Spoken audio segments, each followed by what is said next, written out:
Nagsimula ang movie habang papauwi si Lee sa kanilang bahay, at pagka-uwi ay tinawag niya ang kanyang anak na si Swaya na isang zombie, at hinawakan lang niya ang ulo ni Swaya nang tangkain siya nitong kagatin, pagkatapos ay ipinakita ang isang nakaraan bago kumalat ang virus sa kanilang lungsod, at isa palang zookeeper si Lee, habang isang estudyante naman si Swaya na mahilig sa K-pop, at may alaga silang isang pusa na si Yoonghwa na nanonood ng balita sa TV ng mga nahawahan ng zombie virus. Birthday ni Swaya ng araw na iyon, at deadma lang si Yoonghwa dahil wala namang handang isda sa lamesa. Pagkatapos ay bigla nilang nakita na tila may nag-aaway sa labas, at inakala nila na naglalambingan lang ang mag-asawa nilang kapitbahay, at laking gulat nila nang biglang kinagat ng babae ang leeg ng lalaki. Kaya't nang lingunin sila ng babaeng zombie ay agad silang nagtago sa kanilang sofa, at pagkatapos ay inumpog dito ang salamin ng kanilang bahay hanggang sa mabasag, kaya't pinagalitan ito ni Lee at sinabing isang paninira na ang ginagawa mo, at tatawag na ako ng pulis, ngunit inipit niya ito ng sofa nang atakihin siya nito,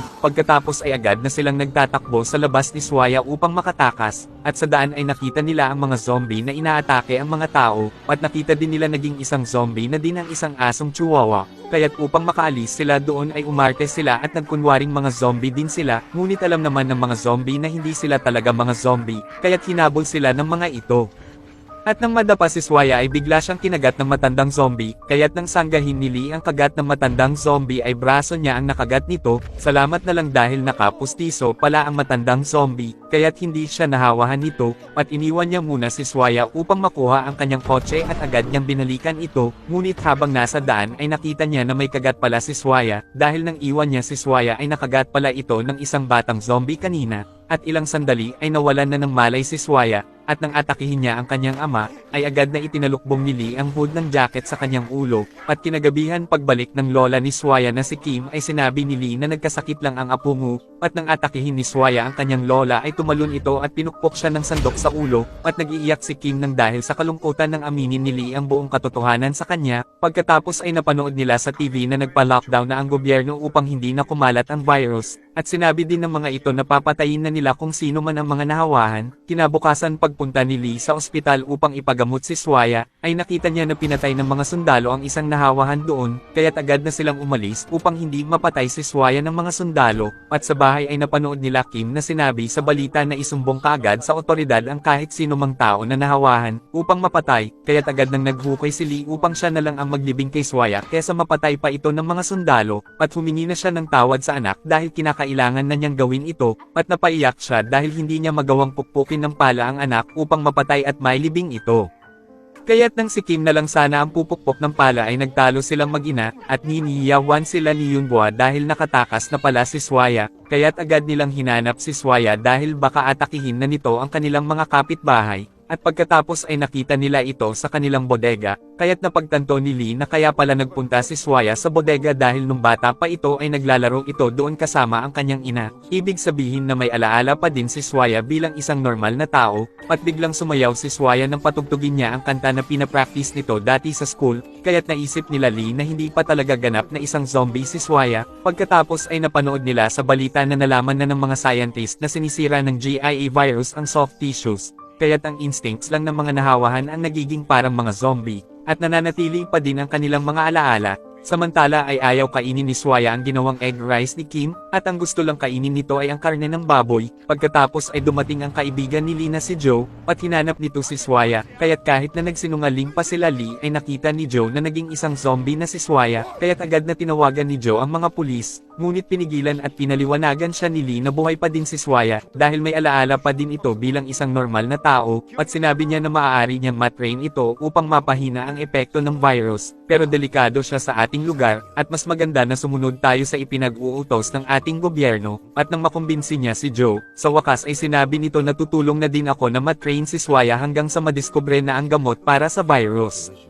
At upang maisagawa na ang training ay dinala nila si Swaya sa isang isla na walang tao, at sa unang training ay gustong kainin ni Swaya si Joe dahil mukha siyang isang baboy, at ginamitan din ni Lee ng pito si Swaya upang mapigilan niya ito sa pag-atake, at sa araw-araw na training ay unti-unti na nilang nasanay si Swaya, habang nagtatagumpay naman ang gobyerno na mapababa ang mga nahahawahan, at nagbigay din sila ng papremyo na 100 million kung sino man ang makapag-report ng bagong mga nahawahan. At pagkaraan ng mga araw ay naiintindihan na si Swaya ang mga dapat at mga hindi dapat gawin. Pagkatapos ay sinabi ni Kim na bilan ni Lee ng make-up si Swaya, at habang bumibili ng make-up ay nagtago si Lee nang makita niya ang kababata niyang si Shin, at habang nasa daan ay sinabi niya dito na kasama niya sa bahay ang kanyang ina at ang kanyang anak na si Swaya, at nang sabihin ni Shin na gusto kong makita ang anak mo, ay agad na bumaba si Lee sa daan upang hindi nito makita si Swaya, at kinagabihan ay inimbite ni Joe si Shin dahil magkababata pala silang tatlo, at agad na tumanggi si Lee ng alukan ni Shin na doon na lang mag-aral si Swaya sa kanilang eskwelahan, at nang ibalita sa TV na nagtapos na ang zombie virus, ay sinabi ni Shin na ayoko sa mga zombie, dahil nang mahawahan ang nobyo ko ay agad ko siyang pinatay nang hindi na makakagat pa ng iba, at kinabukasan ay pumayag si Joe nang sabihin niya dito na samahan mo si Swaya sa festival upang bumalik na ulit ang kanyang alaala.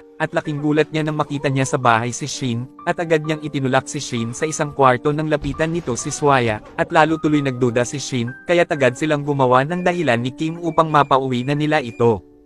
Kinaumagahan ay minake-upan na ni Kim si Swaya na binili ni Lee, upang magmukhang normal na tao na ito, at nag-costume naman ng Thor si Joe at pagkatapos ay nagpunta na sila sa carnival para sa cosplay, at sa carnival ay makikitang masayang-masaya sila Lee at Thor dahil nag-enjoy si Swaya at hindi ito ng atake ng mga tao, at mas lalo silang natuwa nang mabalitaan nila na malapit nang magkaroon ng gamot para sa virus, at laking gulat nila dahil biglang nawala si Swaya, kaya agad nilang hinanap ito, at kaya pala ay nakaamoy si Swaya ng pagkain, at biglang kinagat nito ang tindang churros ng isang lalaki nang hindi man lang nagbabayad, kaya't agad na nagbayad si Lee sa lalaki nang makita niya si Swaya, at laking gulat nila nang biglang sabihin ni Swaya ang salitang churros, dahil hindi naman talaga ito nakapagsasalita. Kaya't nang dahil dito ay napaiyak si Lee at inakap niya ang kanyang anak, samantala pagka-uwi ni Kim ay nakita niya naghihintay si Shin, dahil nakita na pala nito ang notes ni Lee tungkol sa nangyari kay Swaya, at ipinaliwanag kaagad ni Kim na anak ng namatay na ate ni Lee si Swaya, at dahil sa sobrang kalungkutan ni Lee sa pagkamatay ng kanyang ate, kaya't itinuring niyang anak si Swaya, at pagka-uwi nila Lee ay agad na inatake ni Shin si Swaya, at laking gulat ni Shin nang mapasunod at mapigilan ni Lee si Swaya na atakihin siya, kaya't nang dahil dito ay nagkasundo silang dalawa, na kung safe talaga si Swaya ay kailangan nitong mag-aral, dahil kung hindi ay isusumbong niya ito sa mga pulis, kaya't pumayag na agad si Lee, at sa eskwelahan ay sinabi ni Shin sa mga estudyante na nahihirapang magsalita si Swaya.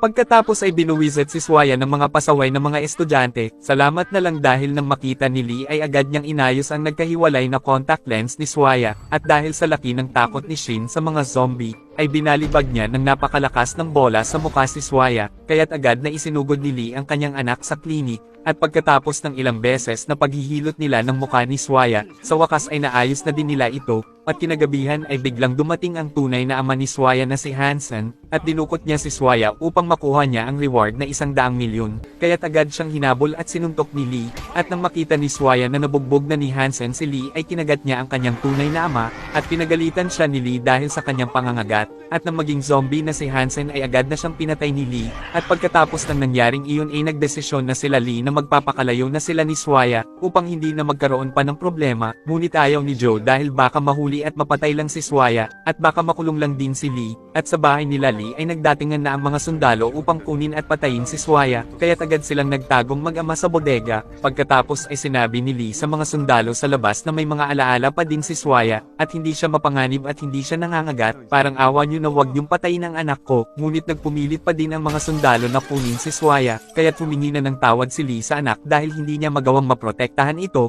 at sinabi niya na kagatin mo na ako ngayon anak.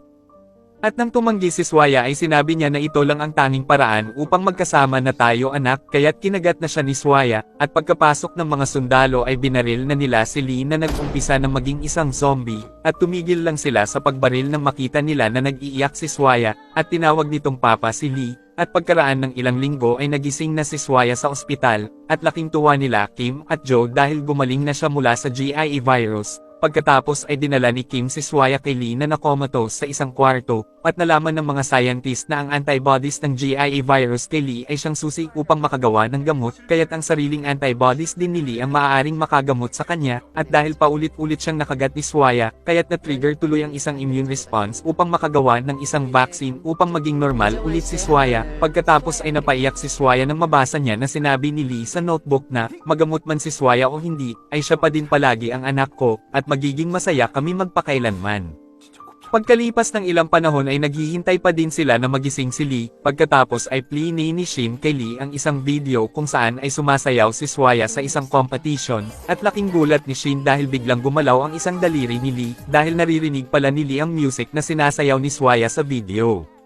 At dito na po nagtatapos ang ating movie. Mag-subscribe ka na po Lods para sa magagandang mga movie na katulad nito. Maraming salamat po sa iyong panunood at pagsuporta. Ingat po palagi Lods. God bless.